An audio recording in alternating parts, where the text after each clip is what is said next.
Isang pangyayari na di ko makakalimutan nung 16 years old pa lang ako. Nangyari ito ng isang gabi, naglalakad ako patungo sa palengke ng Batangas. Bigla akong hinarang. Tatlong tao, hindi ko kilala. Tapos pinagtulong-tulungan na ako bugbugin. Masakit talaga ang masaktan ng walang kasalanan. Mula nung gabing yun, sinabi ko sa sarili ko na magtatayo rin ako ng sarili kong gang upang makaganti at upang sumikat na rin pangalan ko. Nagsimula ako sa 4 na miyembro.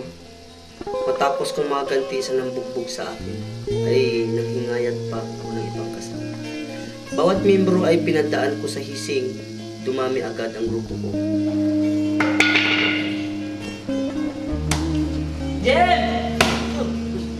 Jen! Jen! Napansin ko sa sarili ko na hindi ko kayang pigilin ang aking galit. Naiyak ako kapag hindi ako makaganti. Hindi mo na ako tama, wala pa kami takbo ngayon. Ako kami natin namin siya. Noong 1998, lumipat ako sa Puerto Princesa City. Dito naisipan kong magtatag ng GM.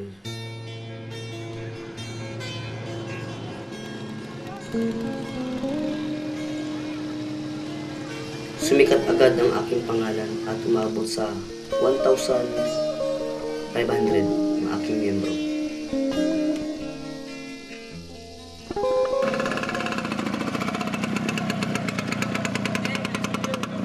Habang namasada ako ng hating gabi, may 3 naging pasahero ako na ayaw magbayad ng tama. Nagkainitan kami at bago ako masaksak, siya ang inunahan kong saksak. Magbalik ka na. Kaya ako'y nakulong ng halos 9 na buwan.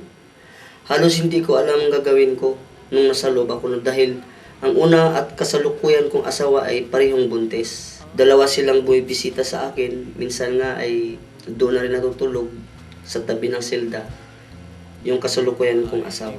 Buti na.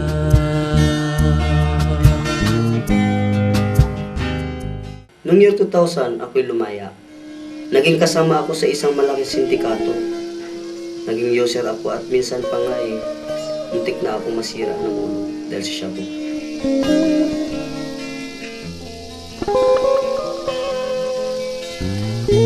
May miyembro ako na hinimok ako na magipagkilala kay Pastor Bubot Almasco. Hindi ko pinansin yun dahil ayaw kong sumali sa mga Bible study. And the first time I met Richie, I was really surprised to know a person with that personality that can organize a 1,500 plus gang group. I realized that this guy is a really tough guy. Magbalik ka na. Sa iyo. Taong 2002 ay tuluyan ko ang sinuko ang aking buhay sa Panginoon.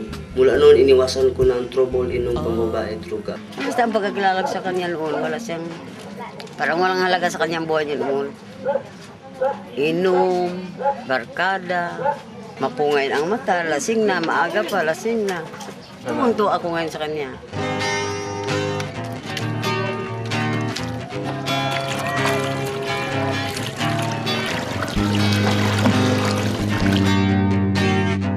Pinangarap ko na mahimok ko ang ground metal na makakilala sa Panginoon.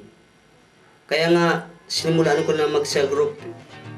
Ang mission ko ngayon ay sa mga miyembro ng gang. Ang dating GM para sa akin ay may bago ng ibig sabihin. Ngayon ay God's messenger na.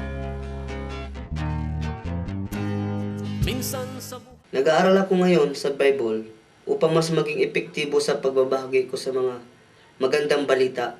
Pangarap ko rin na talagang maging missionary. Gusto ko rin makapag-aral ng diesel mechanic upang may makunan ako ng pangangitaan ko na marangal.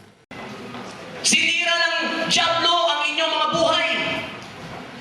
Kaya wala kayo sa pag-aaral ngayon dahil sinira ng Diablo ang buhay natin. The Lord put the burden in my heart to minister to the street gang of our city. And during that year, there were many incidents of gang wars between street youth gangs. There were killings, stabbing cases, and many youth were being jailed because of extortion, robbery cases, drug running, and even young people were forced to stop schooling due to threats from other gang groups. Now, seeing this worst scenario, I was burdened and had compassion for the gangs of the city and was led by the Lord to intercede for them. He told me, I'm starting to have a burden for the gangs. And then I told the Lord, God, if He is really serious, what He tells me, that He has a heart for the gangs, Lord, I really wanted to have a bargain with you. You have to give me a heart for this kind of young people. I committed my life to pray for them in the park, their war zone, where most of them hang out and wait for trouble. After a month of prayer and intercession, the Lord led me to one of the gang leaders. I started to share the goodness of God, His love for them, and His good plan for their lives. Now that was the beginning of our journey and ministry among the gang. I was raised up from a decent family, a family that is very prim and proper. I never know how to deal with this kind of people. And you know, when you say gangs, they're always notorious, they have no breedings, they are undisciplined. I just see how God changes my heart. I started to have a heart for this kind of young people. I told myself, wow, God, this is possible. You are really a God of impossible things. You know, I just cannot imagine myself embracing these young people who have never taken a bath for 2 days or 3 days. That this is a real miracle. Lives were changed from spreading illegal drug to spreading the good news of salvation. From stealing things from other people, now stealing lives from the hands of Satan.